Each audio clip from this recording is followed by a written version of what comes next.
Welcome, everybody, to another recording session for MASKast. Jason is here, along with my buddy Wyatt on the other end there. How you doing tonight, Wyatt? Do we remember who we are? It's been so long. It has been a while. It has. I do remember who you are. I guess the question is, do you remember who I am after everything that's been going on with you? You getting any sleep? What is that? No. Julie, my wife, has been very, very gracious. She gives me quite a bit of sleep. She only uses maybe twice a night, depending on the severity of the situation. But it's been awesome. Another little tyke. He's 7 weeks old today, or yesterday. God bless. I can't believe it's been 7 weeks. Yeah, it's been 7 weeks, and he's every bit like his bigger brother. He has the tummy problems. He has the colic. He has Yuck. all types of the same scenarios. It's one of those where you learn as you go, and that's exactly what we've done. We've figured out a better formula to work out with him, and it seems to be working out a lot better, at least in his favor. Good. It's not fun. Not fun when they're upset like that and you're struggling to control it at that age. That's it. We've been. It was a learning curve again. I mean, it was really almost 4 years to the day. Actually, a week and a half shy of 4 years. So it's kind of that memory jog of trying to figure out what did we do, what did we not do. But yeah, it's all in all, it's great. He's starting to do a little bit of the smiles. He does kind of do the cuckoo a little bit, but I really have to work on it, and it's hilarious. It's like a light switch. If you remember an episode of Friends where I think Chandler was handing the one baby to Monica, and every time he handed the baby to Monica, it cried. Then he moved it back to him, it was fine, and back and forth. That's exactly the same thing, except the opposite with me. So every time Julie hands them off to me, it takes him like a good 2 seconds, and it's like, you ain't mom. Yeah. And it's 10 minutes of that until he finally either cries himself out or he finally just figures, I'm stuck with you. I might as well just be calm. I don't know. It's fun. I take it all in good fun. Well, I'll wish you a formal congratulations once we formally start the show. But oh yes, thank you. You guys are doing well. I know you've been having some episodes of your own at home, or rather in your life. Well, yeah, work mainly is a little uneasy at the minute, but we're pressing on, and we'll get it figured out. I've been trying to keep at what I can on Agents of M.A.S.K and Rediscover the 80s. So yeah, you've been really. If we could pay, you would deserve overtime. But we can't even pay overtime, so we'll pay you rather than. Google AdSense pays me sort of. some. I did pay you sort of. Oh yes, you did. Remember, I got you that coin. Yes, that was the first new piece added to my collection in quite a while. So that was a very nice gift. Yeah, like that, and can't wait to add some new M.A.S.K stuff this year. Hopefully, mainly the comic books. So yeah, I'm eager to see how that comes out. Let's go ahead and get this started, and we can talk a little bit more about those then and some other things. So sounds good. All right. Welcome, agents, to MASKast 59, which continues our Season 5 stretch to review episodes 41 to 50 of the Mask animated series. Our focus in this podcast will be episode 44, Riddle of the Raven Master, which will include our usual play-by-play commentary and audio clips mixed in from the actual episode. We'll take a minute at the dramatic halfway point and at the conclusion of the episode to give our critique and rating using our 1 to 5 scale rating system. And after we've given our review, we'll read back listener reviews and comments, as well as reveal the results of our poll, which is posted at agentsofmask.com. As always, we cordially invite you to participate in each of our review podcasts by simply finding the MASKast assignment in the right-hand column of our website, in our email newsletter, or on our social media outlets. From there, you can vote in the poll and then use the comment section to leave your thoughts. You can also watch our Google Hangout recording session live or on our YouTube channel. And we typically post those links to the Hangout on our social media. We try to do that a few hours before we record the podcast so we can have people connect with us and send us questions or comments while we record. Riddle of the Raven Master was originally broadcast on November 28th, 1985 in the United States and features Vanessa Warfield and her trained ravens attempting to steal the crown jewels in London, England. To thwart M.A.S.K's effort to stop Venom, Sly Rax plants a bomb in the famous Big Ben clock tower. So that's our episode for tonight. I am Jason, one of your hosts of MASKast, and with me as always is my longtime friend and fellow co-host, the King Zarkon to my witch Hagar, Wyatt. You defended any universes lately? Hagar, you old witch. Would you get some kind of rubies that actually works right? I guess that's how he talked. Yeah. Now, we've done Voltron before, but I have a good reason because I wanted to talk about the new series. Have you seen the trailers yet? I have yet to do the trailer, and as much as a Voltron fan as I am, and I just posted on our AOM page here just not even a minute ago saying that M.A.S.K is probably one of my favorites, if not the favorite, with Voltron a very, very close second. I'm so eager to see what they do with this. I was a fan of both the vehicle and the Lion Force, although Lion seemed to be the predominant Voltron that seemed to cling around. Yep. But I want to see what they've done with it. If you know how much of a fan I am, there's certain things I pick out, and there's certain loves that I have with 80s. And if you follow Rediscover the 80s, shameful plug here. Was it a year, maybe 2 years ago? It was the 30th anniversary of Voltron, and I posted an article. Yes, you did. Rediscover the 80s about it. I encourage you to go look for it. Voltron at 30 is, I think, what we titled it. But nonetheless, it was how it grew and how we went from the old cartoon of the 80s and how it continues to keep plugging away. It seems to only have a small audience, a small series rather, and then it fails or just disappears. There's not enough of a clinch. But I was still able to get the Form Voltron videos of each one that has come. So you had the original Lion Force with I don't know if I captured the vehicle. I think I did. The vehicle force. And then in the 90s, I think early 2000, they had a Voltron 3D that came out. And I actually liked that. That was very well done. They brought back some of the original voices for Keith and Lance, but then the rest of them were new voices. They did bring back Prince Lotor's voice actor, and forgive me, I don't remember the name of him. Then they came out with the new Voltron Force who did that one? Cartoon Network. Nickelodeon? Oh, Cartoon Network. Yeah, Cartoon Network.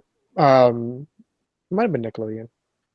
But anyway, one of those two was able to get it, and they did a kind of a mix between 3D and animation. Whole new design. It actually resembled more like lions, not like the boxy lions that we had back in the 80s. They actually had the different style lions. It was actually pretty decent.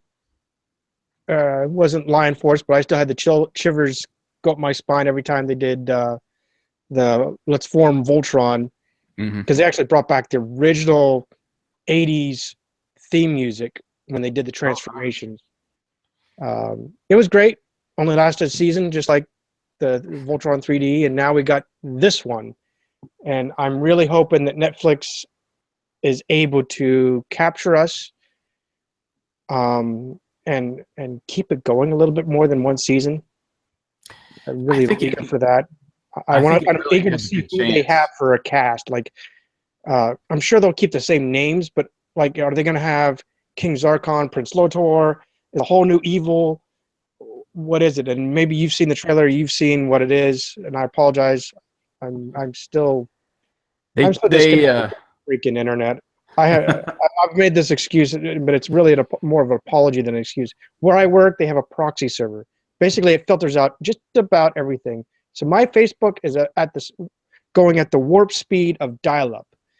So I'm not even logging on, and I don't have time at home. Jason knows this. I've had so much drama. My radiator blew out on me on my freaking van. So I've been doing that work as well as an air conditioner at the house. So you can do the fiddle me thing that, but it's one of those days and years. Yeah. Well, I'm really excited for, it's called Voltron Legendary Defender, done by DreamWorks Animation. And the first 13 episodes will be posted on June 10th.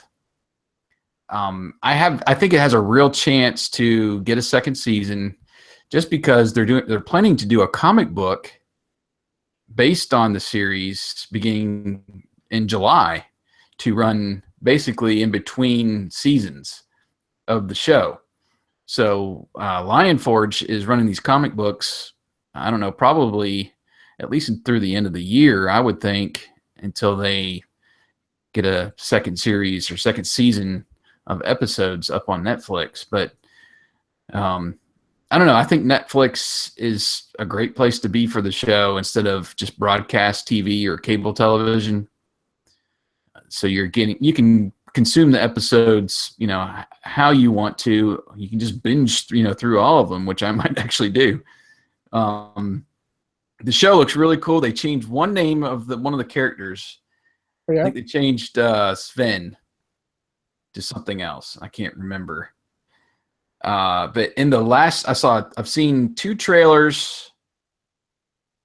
I think 2 full-length trailers they've released. The last one showed a lot more. It showed King Zarkon and Witch Hager.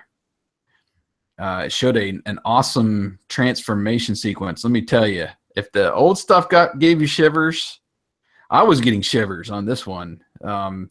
Really, really detailed and intricate with the pieces interlocking and the lions coming together. It wasn't the full sequence, but it was really cool. Looked really cool. That's what I really appreciated about the Voltron Force that Cartoon Network or Nickelodeon, one of them, did this last iteration. Mm-hmm. It was slightly different. In the fact that if you remember the 80s, they had basically the tails on the arms, the shoulders actually were the connectors. Right. Whereas in the Voltron Force, the Black Lion's arms were basically now the connectors. The tails had nothing to do with any connection whatsoever. Basically, it was just like the legs. They just sleeved into the red and green lions. And they got really detailed. Not so much like the pins or anything like that. I don't know if they did that with the trailers for this new one, but it was a lot more detailed than what we had back in the 80s. So yeah. But like I said, when the first iteration of Voltron Force came out, they had their own theme song, and they all had their own little connection theme. And I think the 7th or 8th episode in, they figured out something, or they wanted to give us something reminiscent of the original Voltron. So they cued in the original theme music, And Cool. man, first time I heard that, I'm folding laundry and doing it. I'm like, and my head, it shouldn't do this. It's a freaking cartoon, right? I'm a 40-year-old man doing this, and here the hair and it's standing on end going, this is so awesome. Holy cow. And I just dropped whatever I was doing and just stared, wow, that's so cool. Just the music. I could care less about the transformation. But, Yeah. anyway. I don't think they used the original music on this one, but you need to go check out the trailer. I think you're going to like it. I'm going to do that right after this recording. It's Friday night. I can stay up a little bit later. Okay. Well, let's put Voltron back in the castle, so to speak, or in the cave, wherever you want to put the line. And let's get our mask on. Well, first of all, let me congratulate you, Wyatt, on the birth of your son, Ryan. That was part of the reason that you've been, quote unquote, unplugged for a while. So, it was a major part of the on that. Yeah. Like visitor after visitors, which didn't help. We did a recording session not too long ago. What was it, last week? For MASKast, that was a couple weeks ago. A couple weeks. Okay, time flies. Yeah. But anyway, so I was stuck in my son's room trying to do it semi-quietly. But yeah, it's been too long. Guests and babies and like I just said, air conditioner broke, van broke. So, but it got me a great chance to get my old truck out. There you go. What's hilarious is, and you'll appreciate this, Jason. You know about the truck. So I hadn't run it for maybe a good 3 months, and I'm sitting there in the back of my head going, you know what? It'd be nice to get old Red out and take it for a spin. And guess what happens? I've been taking it for a spin for 2 weeks now. Waiting on a new radiator. So, and I love that truck, but 10 miles to the gallon kind of sucks. And that's speaking and trying to work it out. I was down to 5, so I've did something right. I'm going in the right direction. I just don't know how far in the right direction I can go. Growing up, I could touch 15 with it, so I'm trying to get there. I got 5 more to go. Just don't know where that 5 went away from. Well, gas prices aren't quite as bad as they were even a year ago, so no, but I guess you can get away with it for a while. Yeah, it's not too bad. My work is luckily very, very close, so I can still go about a week-ish on a tank, so it's not too bad. And I love hearing the old glass packs, running around. But yeah, I do miss, even though my van kind of sucks on gas mileage, it's still a lot better than this thing. But well, congratulations on the son, and there's been a lot going on. And we've tried to get on when we need to, but I mean, just over the last couple of months, it's an exciting time to be a fan. We hope everybody's listened to our MASKast chat shows about the new comic book series, and then we got to interview Mike Quackenbush and his little effort there to do the comic book series and showcase some of his original concepts and art on the website. That was really fun. We got a chance to talk with Eric over at boulderhill.net when that official press release came out about the comic series. So we've been trying to stay on top of things. It's exciting, like I said. I mean, in light of Hasbro's cinematic universe announcement and all that, I've been planning to actually dig a little deeper into some of the other properties like ROM and Micronauts. I was out for Free Comic Book Day earlier this month and picked up the new ROM, number 0, actually they called it, because that was one of the freebies. And then I found an old Micronauts from the 80s. I think it was 84, that issue. So I'm going to dig a little deeper, try to do a little history on that. We might get together maybe next month with some of our friends and try to hash out how maybe all this is going to fit together. Like I said, I'm hoping they'll give us a little hint of the visionary soon, and then maybe towards the end of the year, we'll see G.I. Joe announcements as well, and we can all kind of fit those together. But just wanted to say a quick thank you to our followers and new followers. It seems like word has gotten out about M.A.S.K's return, across the internet, and we are adding new people to our community. It seems like every day. Yeah. We've had some amazing growth to the website stats. March of this year, especially, I think that was our biggest month ever as far as page views, by like double any of our other previous months. So just very excited to continue to see what hopefully the summer holds, and going into the fall when the new comic book series comes out in November. Really trying to keep that momentum up, and we've made contact with the comic book series writer, Brandon Easton. It seems like he's tagging us in some stuff when he's out and about on Twitter at some of these conventions and signings and stuff. So that's really cool that he's trying to plug in and get just fans on board and their opinions, and he's responding. So it's really cool that he's communicating, with the fans as this new comic book comes out. I do invite people to go over to, it's called nerdforaliving.com. I think it's .com, maybe .net. They do a podcast, and they just interviewed him. I think it was this week. And I listened to that. I posted a link up on Facebook and on Twitter. So go listen to that, and maybe we can get Brandon on the show.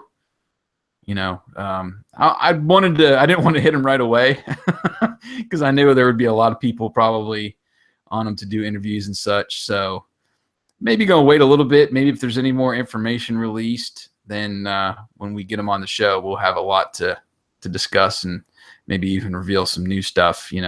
Right. That he has given lots of hints, lots of where he's coming from. Unfortunately, there's no Scott and T-Bob. I don't know. Some people might be rejoicing about that. As much as they are a pain, I like them. It's part of the show. Yeah, and that's a tough transition. I know. So hopefully the apologist for the duo won't take it too personal when they don't see him in the comics. But interesting the approach he's going to take. And from the Nerd for a Living show, he said they're going to do some really cool things with the vehicles as far as modernizing. He wouldn't go into detail at this point. They said maybe in the fall we'll see some concept art and stuff of the vehicles. But it seems like that original cover that was released with the press release there is not going to be what we see in the books. So it'll be interesting to see where he goes with it. And I'm excited. It may not be 100% what I want, but the fact that we're getting more M.A.S.K stuff that's official is really cool. Right. So we'll be keeping an eye on that. And one quick shout out to one of our listeners, John Trigonis, I want to say. Hopefully I didn't screw that up too much, John. Comment on one of our podcasts. I just wanted to read back. He says, I have to say I really appreciate how deeply you dive into all things M.A.S.K, even down to the talk of the rights for using the car models in the comics, which is something I wouldn't have realized had I not been reading things at Agents of M.A.S.K and now listening to MASKast. I've been working on my own book about the cartoon and toy line, and you guys have been a huge resource for understanding how the deeper business of things works. So that sounds really cool. It sounds like he's working on some kind of visual history or encyclopedia type, book about the cartoon and toy line. I hope at least that would be my guess. If it's not, John, you can always message us back and give us a little more details about the book. But glad you're listening to the show and glad you enjoy the website. And I think it's about time that we get the show started and head across the pond. And that sounds like it's a good cue to start the MASKast. We quickly fade up on London. We are quickly glancing at the familiar landmarks such as the London Bridge and Big Ben before we cut to a ceremony with Alex, Bruce, Scott, and T-Bob all in attendance, and all except T-Bob are dressed in tuxedos. And it's because Matt is being awarded at the House of Lords as Honorary Knight of the British Empire. Matt thanks him, and after a brief applause from his colleagues, Bruce quips, "A person's honor comes not from a paper, but from his heart." And of course, Scott asks him to decipher that one, and Matt steps in and says that he just means that it's a man's deed speaks louder than words. Alex interjects that not everyone agrees as a swarm of ravens swoop in, attacking the London guards. As M.A.S.K runs over to help, the ravens all flee. Surveying the damage on one of the guardsmen, Bruce says that the birds have beaks as sharp as spikes. Well, Scott grabs a feather and says it'll make a great souvenir. I guess it really did set the tone a little bit, what this is all about, but I guess, even though we didn't have much of a clue, I didn't read into it, I was thinking that might be a clue, Raven. We might be introduced to Raven. Yeah. But that would have been nice, but I was disappointed. But nonetheless, it kind of set up the scene a little bit, but I was still waiting for something else to come out of this. I guess it was just a quick something happened, attack, and then now we've moved on to the next scene. What was your thoughts? Yeah, I mean, I like the shots in the beginning, all the landmarks and how they set up the episodes. And they've done this several times throughout the series where they're establishing where exactly they're at in the world. And I really like that when they take the time to show the landmarks and all that, just to know where we're at. And then, I don't know, the drama, you want to call it drama, of the birds attacking the guards. I was like, okay. Didn't really, didn't really do much or didn't really impress me too much. But yeah, it was kind of anyway. Good. Yeah. So that we cut immediately to the team being traveling in a horse-drawn carriage. Yes, and as they go through the city, Scott is enjoying the sights, and T-Bob's making a joke wondering where the clowns are at the Piccadilly Circus. Matt is still concerned over the ravens attacking the Order of the Guards only. And Alex remembers a legend about the ravens and the Tower of London. As Scott likes how this mysterious story is going, the Sir Chadwick that was at the ceremony says he'll have to meet the Raven Master when they get to the Tower of London. Now at the tower, the Raven Master tells Scott that the legend says if the ravens leave the tower, the British Empire will fall. And Scott notices that the ravens can't fly. And the Master tells him that the secret of keeping the Empire safe is that they can't fly. So Alex ponders to Bruce then that these couldn't be the ravens that attacked the palace since they can't fly. And Bruce then suggests that maybe someone trained the ravens to attack. Matt wishes they had some clue to unlock the mystery, and here comes Scott. He shows Matt the feather that he picked up after the attack, and Matt tells him good work. So right after this scene, we finally get our, well, not finally, but we first get a look at Venom in their hideout. Mayhem and Vanessa are looking on as the ravens are attacking a uniform on this pedestal. And of course, our buddy Rex, he's taking a nap on the couch. Mayhem tells her direct hit again as she directs a few more birds from atop the couch to hunt and attack. Now, this was fun. And this is why I like, Rax and Vanessa being in the episode together. Rax tells Vanessa to shut those birds up, that they've been keeping him awake day and night. And she tells him his snoring keeps them awake. She commands the ravens to come home, and they land on her shoulders. Well, Rax then jabs that he always knew Vanessa was for the birds, as he rolls over to go back to sleep.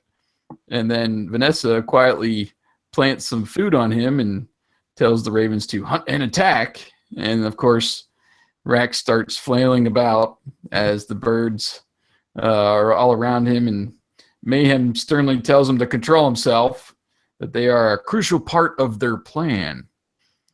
Rex mumbles it off, and Vanessa then gloats at how well they attacked the stupid ceremony, quote unquote, earlier that day.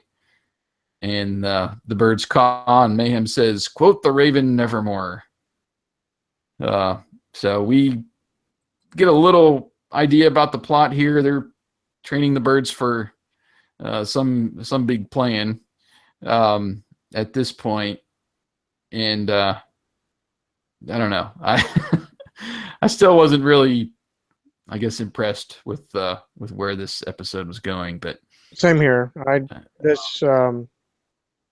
It didn't capture me much throughout this whole episode, and it wasn't catching me now. But that takes us to M.A.S.K, where it seems to be that they are on tour with the tour leader. States that there may be ghosts. This piques Scott's curiosity, with T-Bob acting surprised. Fancy that. You're right. Scaredy cat. The guy turns a lamp and opens a passage behind the fireplace, which was a stupid thing to do because you got a kid there. He's very curious. And he states it was recently discovered, but not welcome to visitors. So then he turns the candlestick, and it slides back into place. And of course, the very curious Scott wants to take this opportune moment, and he just grabs T-Bob, and they open the passage, and Scott asks, where's his spirit of adventure? To which T-Bob replies, don't use that word. They may be. Well, I initially thought that it was all of the M.A.S.K team on this little tour of the tower. And so I was like, where's Matt? Yeah. Why didn't he notice they were gone? Matt being a bad parent. Well, come to find out, after I rewound the or went back a few, a minute or so, I noticed that I just dropped them off there, and Matt and Bruce and Alex were, I guess, back at the hotel. Right, and that's something I had to do too. I guess I presumed that I saw Matt there with Scott and T-Bob, but like you, I rewound it to see, and like, I guess they weren't there. They just did the typical drop the kid off and go work. Yep. But nonetheless, Scott pushes T-Bob into the passage, and they begin their exploration of what, to me, looked kind of like catacombs, just with all the cobwebs and stuff hanging about. We now hear the military-like theme fade up into our next scene, whereas we make our transit into the M.A.S.K hotel suite. Matt is using the laptop to analyze the feather, and it displays a red hair. Bruce quips that whoever is behind that attack is no raven-haired beauty. Matt doesn't like where this is going and instructs for a scan of the files, which conclude that it belongs to Vanessa. What a surprise. Alex states Venom and assumes that they are after the crown jewels. Bruce asks, aren't they stored in the tower and protected by human soldiers? Matt confirms it and also states that Scott and T-Bob are there, right in Venom's view. So Matt attempts to radio Scott, but is unable to because of the supposed thick walls. Let me stop you there for a second, because I really thought essentially the technology and the scene was really good and ahead of its time. I mean, they're basically performing like a DNA analysis on this That's true. hair, which was unheard of in the 80s. And then the transmission not being able to go through the thick walls, it sounded more like they were talking about a cell phone signal or something. And I'm sure radio transmissions are the same way, where they can't get to Well, just think what confined spaces. But FM frequency really typically can't seem to pass through a tunnel or a mountain tunnel or right, whatever, but AM seems to do it. right. So, But the analysis I thought was really cool. yeah, it was actually very good. That was more mask-like is probably the right term with their technology. Yeah.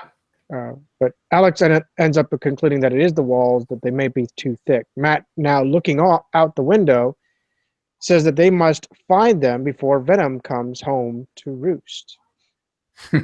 Then we are taken back to the cavern where we see T-Bob hung up with all the cobwebs while Scott peers through an opening in which he is able to see the tour. And it took me a minute to figure out what he was looking through, because all you see is this concrete or cement block wall, and you see an opening like a square. Yeah.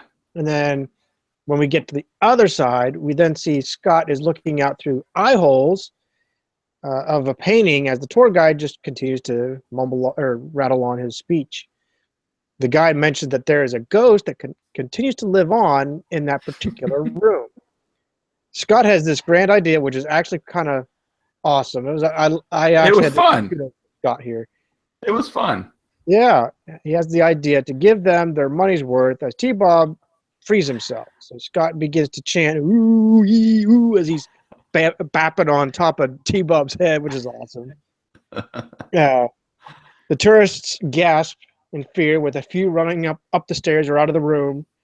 Then the tour guide kind of talks to himself and says he's a bit early today, as Scott grabs some chains and starts shaking them. And that was actually pretty good. Someone that was clever. I'll give him that. Yeah. And then Scott's pulling practical jokes on T-Bob a lot, so it was definitely no stretch to see him do something like this. No. But then T-Bob walks away and leans up against the opposite wall as Scott tells him to come back. 2 ghosts are better than 1, is what he says. T-Bob replies that he's doing all the acts he wants, but he wants to get out of there before the real ghost appears. Scott ends up getting his sweater stuck on this hook, and he's flailing. Yeah, I'll try this again. As he's flaying about, what the heck? As he's flailing about, he kicks a nearby chair into a set of armor, which then Battle Axe begins to fall towards Scott, and T-Bob screams, "Watch out, the axe!" And that leads us to our dramatic commercial break. I'm going to give it to you and see where you think this is, because I'm not feeling the love right here. That's the best way to put it. No, I mean, it was decent for the first half of the episode. I mean, it was mostly uneventful, a little heavy on the Scott and T-Bob side for me. Yeah. And of course, the drama at the break was more just clumsy than anything. Exactly. So it felt more manufactured than natural, or if they were actually in a battle with Venom or something, and something's going to happen, somebody's in real danger. It's just kind of like Scott just happened to kick a chair into a suit of armor, and this axe is coming towards him while he's snagged up on this hook. So anyway, I did like his little scare trick, and that was fun. And like I said, the DNA test on the hair, that was really good tech for the time.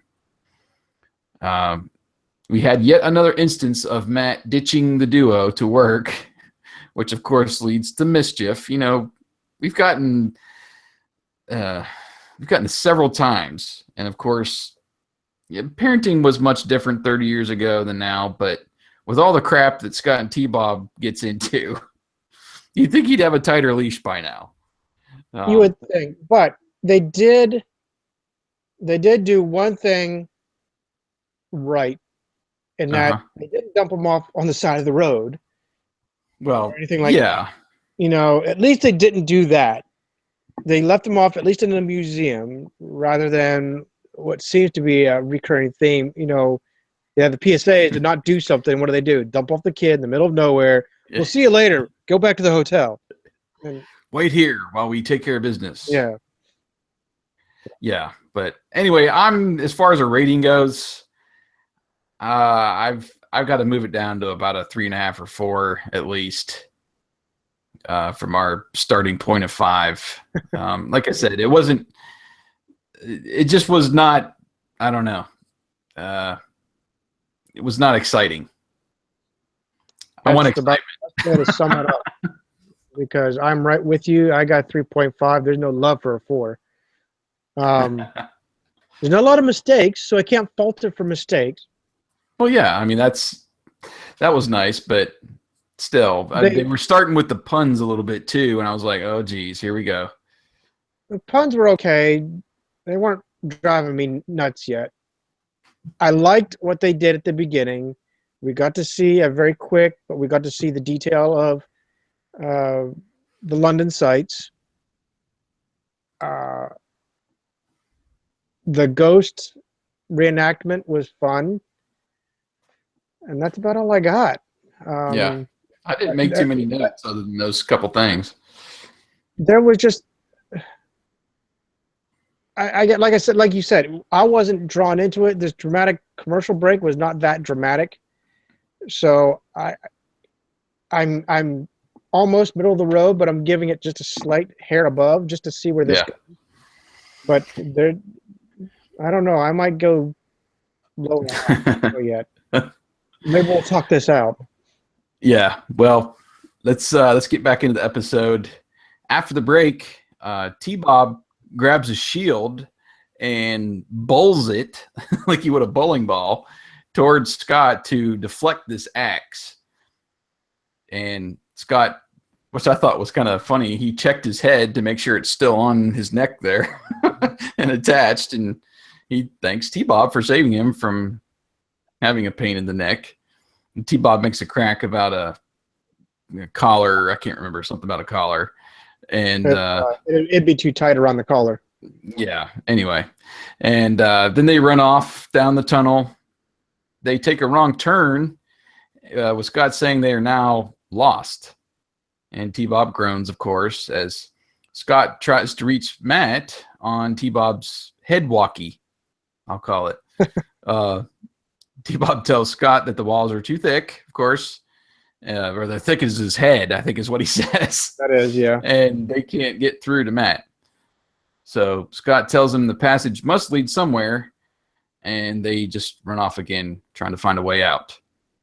And then we are taken to the Big Ben clock tower. Inside, Rax is affixing a bomb to the bell, or I guess it was the bell.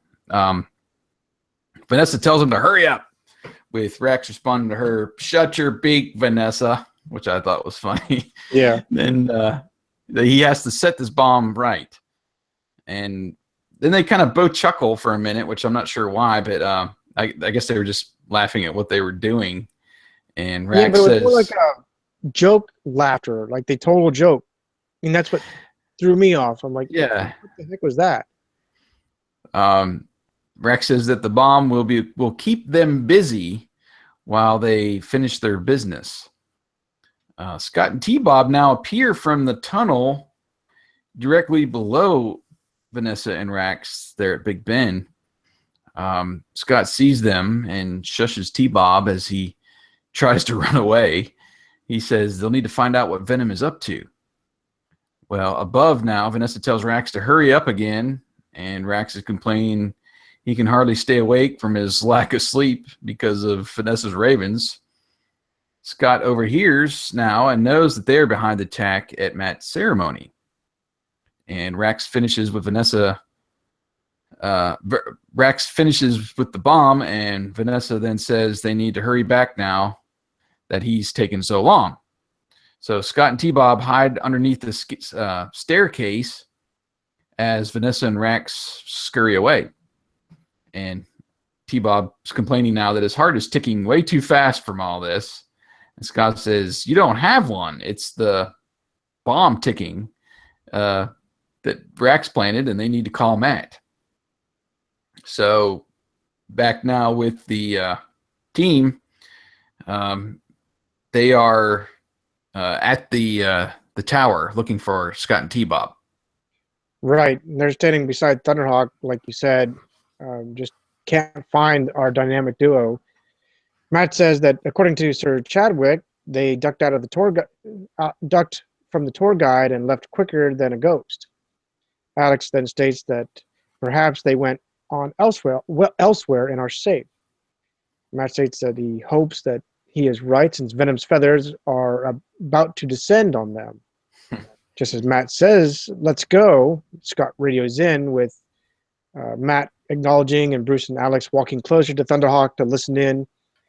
We are then taken inside Big Ben where Scott, it's kind of a back and forth scene between sets, where we see Scott talking to Matt, acknowledging, telling Matt about Rax and Vanessa planting the bomb on the bell. And he says, "We're in this tower near the Parliament, and it's set to go off at high noon while they steal the crown jewels." We cut back down to M.A.S.K, where Matt says that it's Big Ben and tells them to get out of there faster than the second hand. Go back to the hotel. He'll send Bruce to defuse the bomb. So Alex and he will wait for Venom. Nice to volunteer, Bruce. Yeah. I guess since he's the tech guy. He is, so maybe that's why. I guess when it is kind of like I'll call it a military regime. I'll call it a little bit because there has to be some kind of order. You just can't go. Who's got the bomb diffuser techniques? You. Okay, you go. So anyway, Scott worries that Bruce won't get there in time, so he needs to do something. T-Bob asks what he's going to do. Scott says that he'll do something. Just give him time. And of course, T-Bob replies that they have no time. We now cut back to Manta and Piranha rolling up alongside with Switchblade hovering overhead. Vanessa opens the hatch on Manta, releasing the Ravens. Rax rides in with the Ravens while Vanessa is running down the hallway, which didn't make sense at all. Anyway, Rax uses the lasers on Piranha to blast a hole in the wall. Then Vanessa says, "Go, my pets, hunt and attack," as they fly into Parliament. Bruce and Rhino have just pulled up outside, and they say that he sees no sign of Scott or T-Bob. Matt believes that they have gone off to the hotel and state that they are after. I'll try that again. Matt believes they have gone off to the hotel and states that they are after Venom. He calls down the M.A.S.K. Love this. There's a command. It's about time. We actually see the mechanism release, at least from Alex's. I don't know if you caught it, but you see the. I did see that. So I like that. Bruce runs in as we see the duo just waiting on a plan to come together.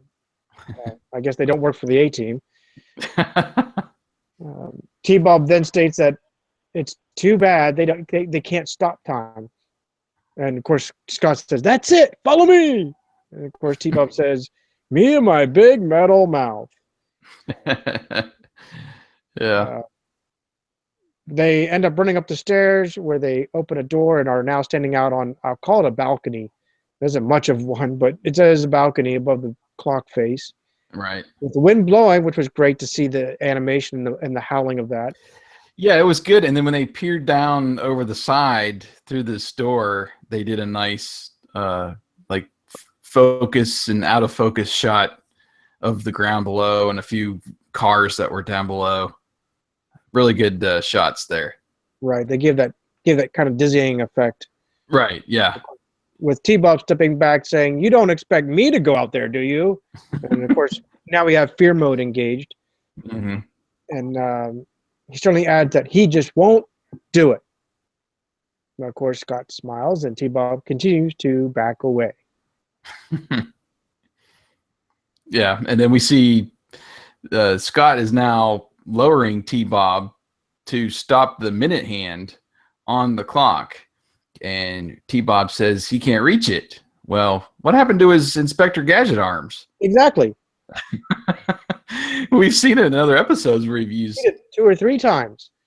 So arms and legs, I believe, but apparently he doesn't have that function anymore. And as he tries to stretch to grab the second hand, Scott now falls out of the window, and T-Bob quickly grabs the minute hand as Scott is now hanging by his legs from the clock. We cut back over inside the palace. Vanessa and Rax are busting open the doors, and the Ravens attack the guards. They run off, and Rax exclaims that the crown jewels are now his for the taking, and he shoots Stiletto to break the glass case surrounding the jewels. And as he gazes in, the Ravens return, with Vanessa saying she has trained them well. Now we are taken back outside the sky above, where Mayhem is lowering a cable with a hook on the end from Switchblade. Rax then attaches a bag to the hook, which presumably holds the jewels. And I thought that was odd that he gave him the Mayhem. You know, there's been times where I think it was Caesar's sword where he kind of ran off with the treasure for a minute or two. The way he said, you know, these are my jewels. Or something. I think he just freely gave him the Mayhem there, so that was a little out of character for him. But Thunderhawk now pulls up with Matt leaning out the window to fire Spectrum Laser, no voice command, to cut the cable in half. And Mayhem announces that M.A.S.K's presence is there as Rax quickly grabs the bag that dropped, and he hops on Piranha to escape. Switchblade fires now at Thunderhawk as Vanessa and her birds climb into Manta. And then now we see Thunderhawk is on Piranha's tail. Matt is telling Alex that they need to recover the jewels before he gets away. Duh. Thunderhawk converts as Matt says he has just the plan. Of course he does. He always knows. We are taking right back atop Big Ben. Now Scott and T-Bob are screaming for help as they continue to hang from the minute hand. Inside, Bruce now hears their cries and he finds them. Scott tells him that he has to remove the bomb from the clapper mechanism. And Bruce pretty much ignores him and asks how they would like to fly like the wind. I was like, okay. T-Bob doesn't mind as long as they aren't gone with the wind, and that he feels a lot like Clock Gable. I was rolling my eyes, and I might have slapped my head at one point on that to one. wake up. Just with the puns. But anyway, now we get right back to Thunderhawk, and Switchblade is shooting its lasers now behind at Thunderhawk as he continues to pursue Piranha. So there's kind of a little battle going on here and a chase. And then we see Manta come on scene, and Vanessa shoots the 3 missiles from her hood. But they pretty much all miss the mark. I think Matt even says she's off her mark. Right. Thunderhawk then swoops overhead. He opens the bomb bay doors and drops these bombs on the tower, which explode and send these large boulders on top of Manta. And when they hit Manta, the hatchback then opens and the Ravens fly out and now, amazingly, are attacking Rax on Piranha. This whole sequence was just wrong for me, okay?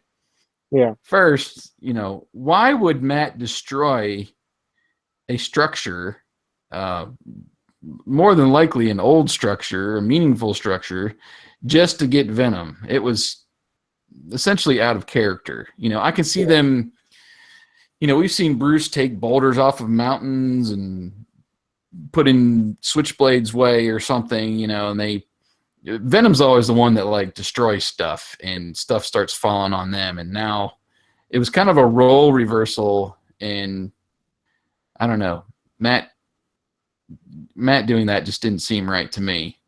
And then the birds catching up to Rax so quickly, who was, you know, speeding ahead. And why would they attack him in the first place if they're trained to just attack these uniforms from the guards? Right. I saw that disconnect too. I just that whole little sequence there just threw me out of the episode. But anyway, so we get back now to Rax on the bike, and he's swinging the bag of jewels above his head while he's trying to drive the bike, keeping the birds off. Yeah, it looked like he was kind of doing a lasso type thing. Right. I'll call it. The dirty birds, I think he says. Get away from you, dirty birds. Yeah. But we cut back to Thunderhawk, where Matt says it's time to put his plan into action. He says, "Ready, Alex?" Alex replies, "He's been ready." So he commands Jackrabbit on, and we have a new sound effect for Jackrabbit. Not that we've heard Jackrabbit much, but it wasn't Jackrabbit's sound. I think I've heard that same sound effect before when it's used, or something similar. But anyway, he flies out and grabs a sack from Rax. It says, "Nice day for picking pockets." Here's where I got a disconnect. He says the command again. Yeah. But it returns him to Thunderhawk. Yeah, and we've never seen him do that. And this is the inconsistency with the whole series, where sometimes they use a voice command, sometimes they don't. Sometimes they use it twice. And you know, we just never got we just don't know exactly what Jackrabbit is capable of. So maybe he needed to say it again to go back up in the air as opposed to gliding or something, you know. That's the only thing that I could explain for why he needed to use that voice command again. I don't know. So, it kind of bugged me. Yeah. But anyway, Matt applauds his task, saying not even the artful Dodger could have done better, which whoever that is. Switchblade transforms into jet mode, and the anticlimactic part of this whole freaking episode, Miles informs them that M.A.S.K has the crown jewels, and I'm like, duh, doesn't Rax already know this since freaking Alex grabbed it from his hand? And then he says, "Let's get out of here." What in the... Are you kidding me? That's what's going to stop it all? Is you grab the bag, now run? Yeah. See, that was just the thing with this episode. We'll get into it a little bit later when we do our reviews, but it was I wouldn't say it's abnormal that he calls for the retreat a little too what I would call premature. But I don't know. That's just the way it is sometimes. But we're taken back to Big Ben, where we see the lifter loops. I don't know how else to call them. Getting the duo safely planted on the ground, with Scott shouting, "Hurry, Bruce!" Inside, we see Bruce carefully removing the bomb's cover plate. And as the clapper begins its swing, we hear the resounding bell clangs from Big Ben ringing out. On the ground level, we see Scott and T-Bob holding each other, anticipating that big kaboom. Why did they run away? I don't know. Well, anyway, it is the duo. Yeah. Then they realize that the bells are actually ringing, and they are like excited. They're excitedly shouting, "Yay, Bruce! You got the bomb!" And of course, Bruce simply walks out with the bomb, like no sweat. Mm-hmm. We got to Thunderhawk making a Top Gun flyby, then landing next to the duo. Matt says that they are supposed to be at the hotel. Scott stumbles a little bit, saying that he was just leaving. Of course, then Matt says, "Never mind, it's time for lunch." Huh? Okay. Yeah. I kind of thought that was okay. Usually he does, "You know better, you shouldn't have been there." But I'm like... But they're in grave danger. They were there. There was a bomb there. They could have died. I guess so, yeah. get out of there, and I would be furious. Not oh, just never mind. It's time for lunch. Lunch is more important than your lives. Anyway, So we end with we cut into the inside of the museum where Matt says that the jeweled crown is safe in the jewel house. Alex adds that with the improved security, Mayhem's birds won't stand a chance at getting in again. Scott thinks that it must have been fun to be a knight. Matt says that it wasn't easy. They were carefully trained and had to study hard before receiving their armor. And of course, T-Bob has to add to the laughter of the whole episode, saying, no night school for me. He has his own suit of armor. And we fade out with a hearty laugh. And we fade. Yeah, the PSA. Yeah. And we fade right back up. We're in a cabin with Matt cooking in the kitchen. Scott and T-Bob run up saying they can hardly wait to eat. T-Bob says he'll get it, and he grabs the pan handle from the stove. Well, it turns his whole hand red, and then pretty much his whole body red for a minute as he screams, "It's hot!" Duh. Exactly. Back then, they all had metal handles. I know. Matt douses him with some water and then scolds him for never to touch anything on the stove without a pot holder or asking for help. And T-Bob promising he'll never do it again as he knows better ways to blow off steam. And then he opens up his little lid and shoots this water cannon or whatever he has inside. And we are done with the PSA. So I'll kick it back over to you. I think we're probably on the same page as this one, but what did you think of the episode and what did you rate it in our 1 to 5 system? They did decent animation to capture you. Like I said in the beginning, they looked over the scenery, but on this half, they caught the altitude, the dizziness of that altitude. Yeah. They cut the wind. Like we got the detail of the mask holder for Alex's mask. Mm-hmm. I liked seeing the missile launch from Manta, even though she couldn't hit a barn. Blind side of a barn, yeah. Yeah. That was the good part. I have some ticks. My ticks are that there was no Spectrum laser command when he shoots the laser. Calls the mask down, but he can't call the laser. Yeah.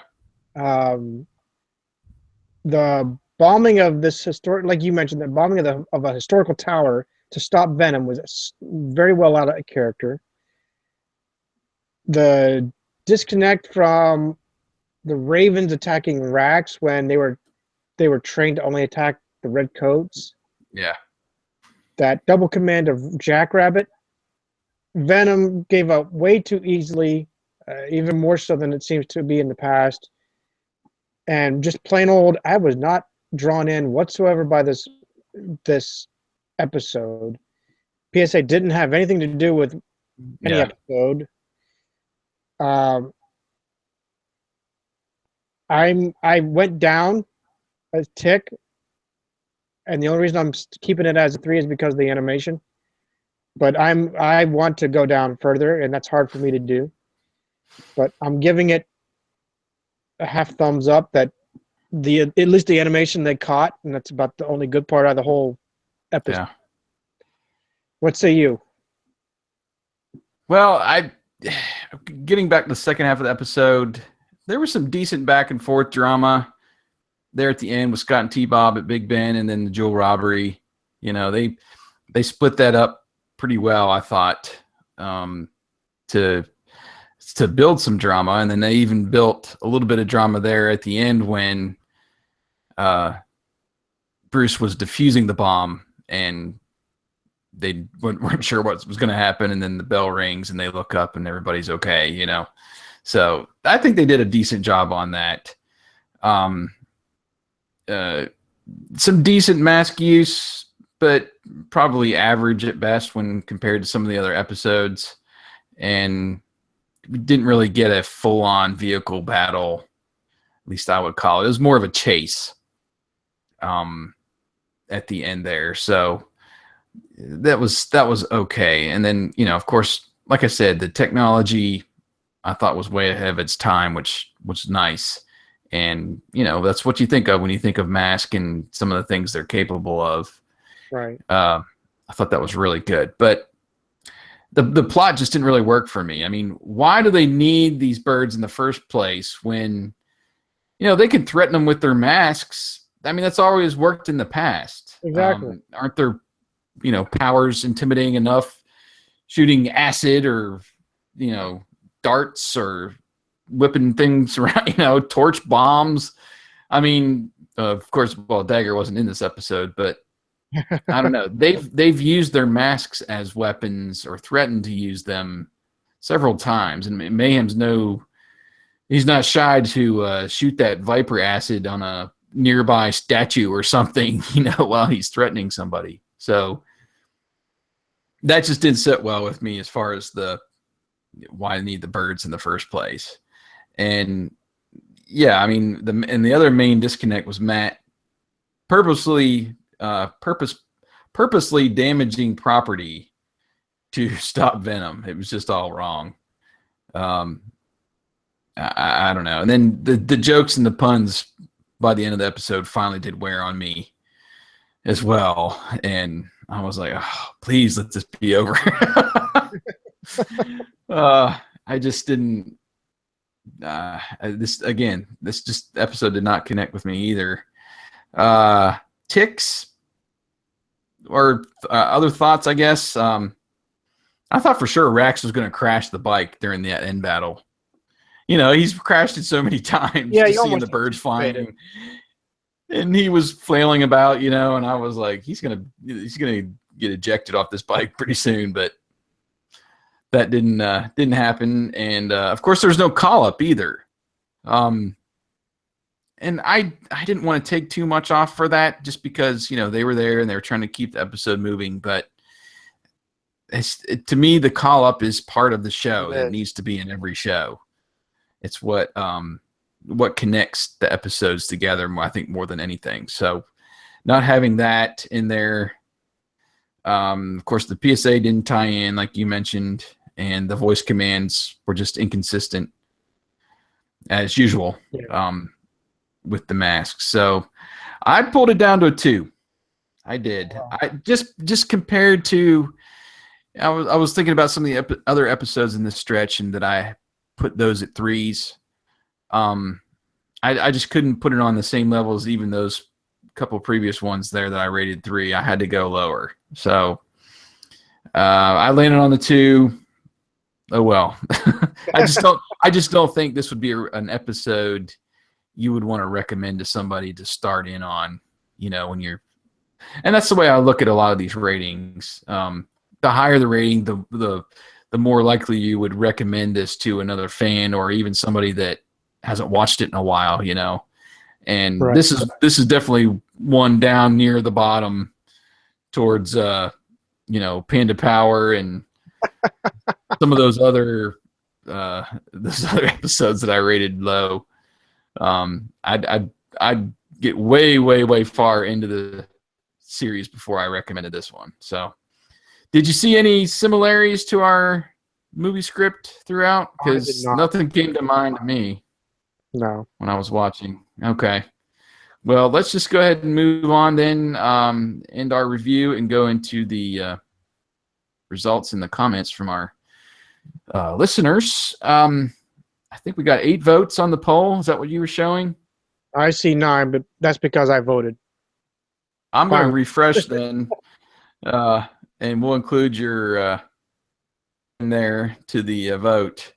And it was pretty well spread out this time, which was essentially kind of surprising. Yeah. Given that we both, you're usually the optimist when it comes to these episodes, and I know you're down on this one, and I was definitely down on this one, but to see the results here. We had 2 4s. We had, that's my browser here. We had 3 3s, 2 2s, and 2 1s. I'm sorry, 1 2 and 1. Let me do this whole thing over again. I'm sorry. So we had 2 votes for a 5, 2 votes for a 4, 3 3s, 1 2, and 1 1.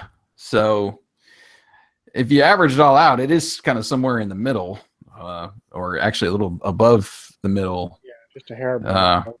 Maybe like a 3.5 or so. So I don't know. Let's dive into the comments. We've got I think 3 comments total. A couple here from the discuss comments, and then one from the blogger comments. So with Curly's wife 3. Yeah, has to be hilarious. I love the Three Stooges, so it has to be down. Yeah, yeah, yeah.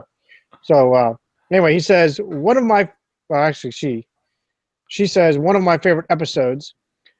Wonderful animation, beautiful designs, fine English atmospheres. So Vanessa, Queen of Crows, as the Irish Morgan redhead.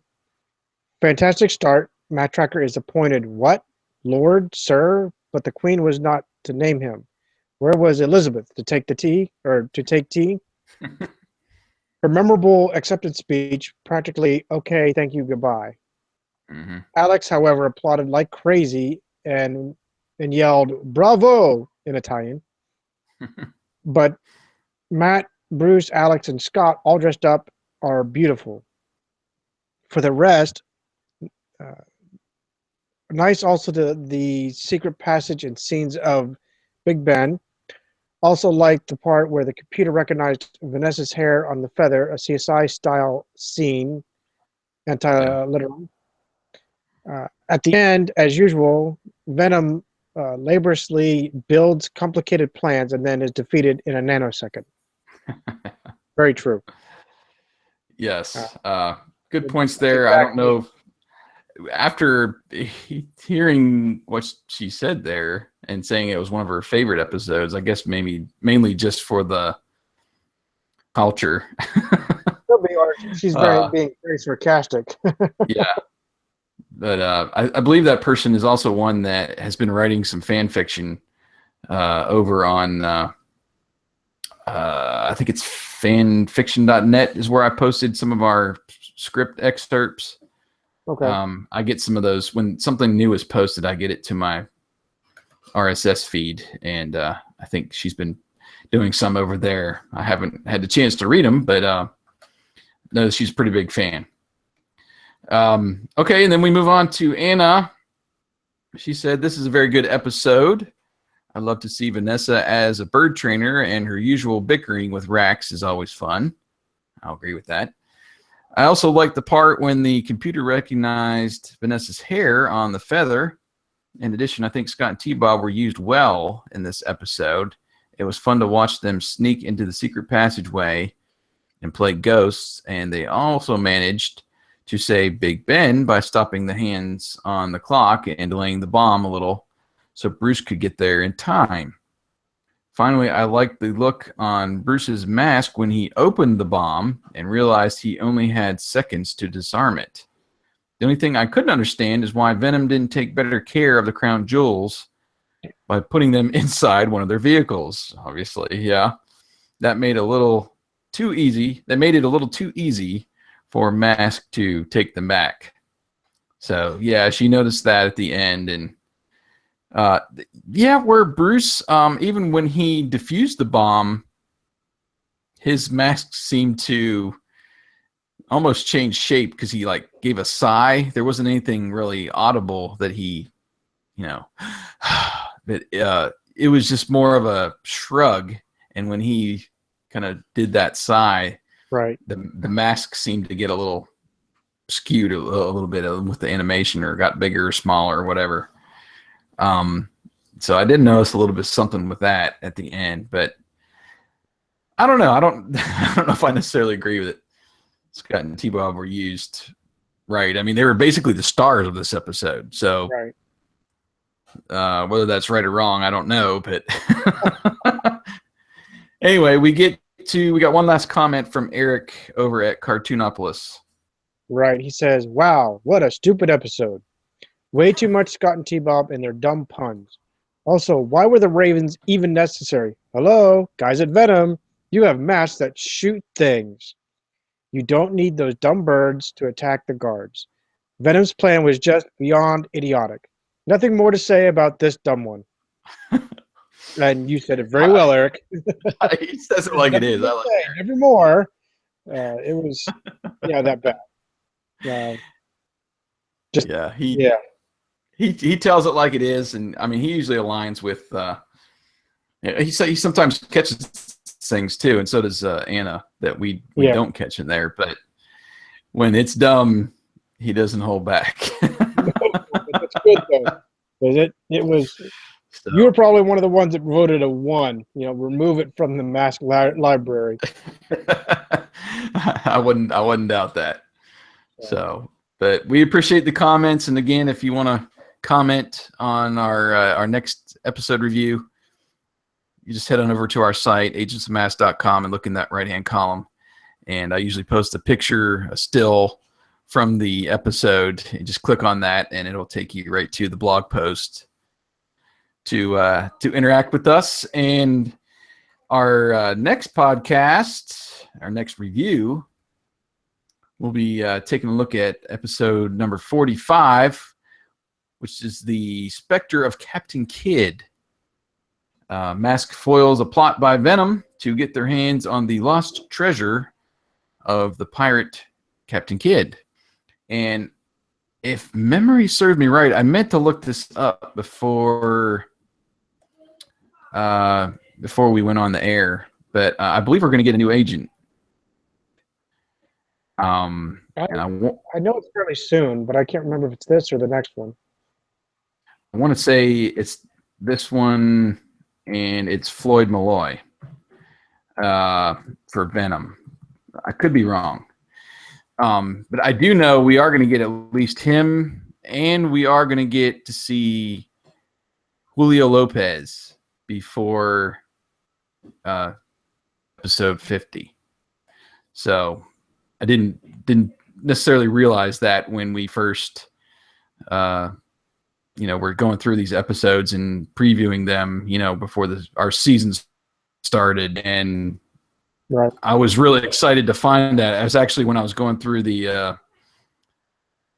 agent call-ups, and I was putting that whole video together, I noticed the agents we're going to get some new agents. That's nice. So, but I'm still, as much as I'm both anxious, I'm also kind of slightly loathing the racing series coming up.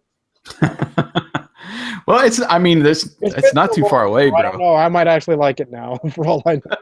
It's not too far away. We are literally 15 episodes from, no, let's see. It was 10, so it started at 65. So we're just about, 20 episodes from getting to the racing series.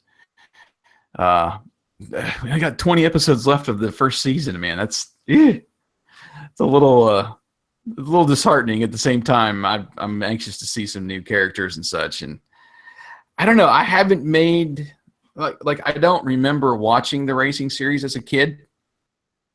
So I'm hoping the first 65 episodes and having gone through that won't weigh too heavily on my opinion. But again, it's going to be a whole new ball game, right, when we get to the racing series, and we're going to end the episode and be like, huh? What did I just watch? That wasn't M.A.S.K. Series or rating scheme for that. Yeah, so it's going to be interesting, and I don't know. We'll just, I guess, find out when we get there. And I want to kind of savor these last 20 as much as we can, because it might be rough getting through those last 10. But It might be, but as much as you say you want to savor, I kind of miss our schedule despite our real lives. I really miss our schedule from last year. It seemed like we were doing one or two a month. yeah, well, we do need to get back to doing that, and even if we, close out the last 6 or 7 months of the year and do a couple a month, that puts us at another 14. So we're still not to the racing series yet. Right.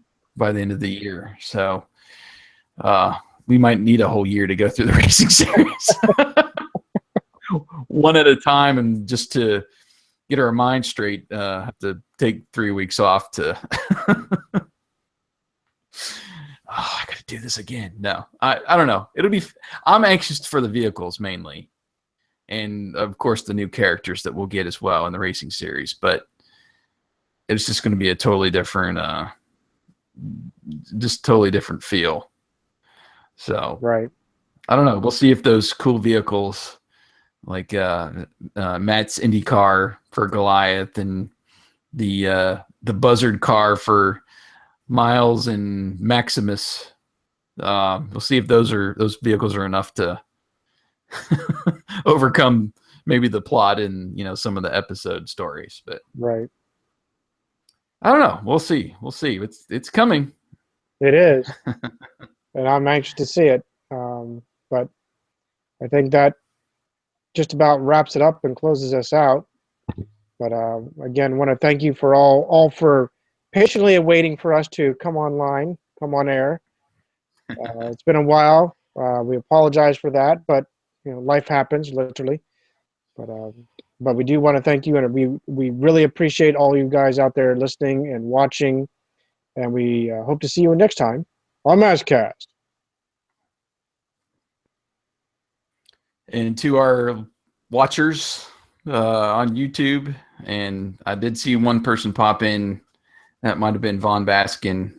He's pretty faithful about watching, but we thank you guys for watching and going through the recording sessions with us, and we will see you hopefully very soon again. Yes. So y'all have a good night. All right. Later.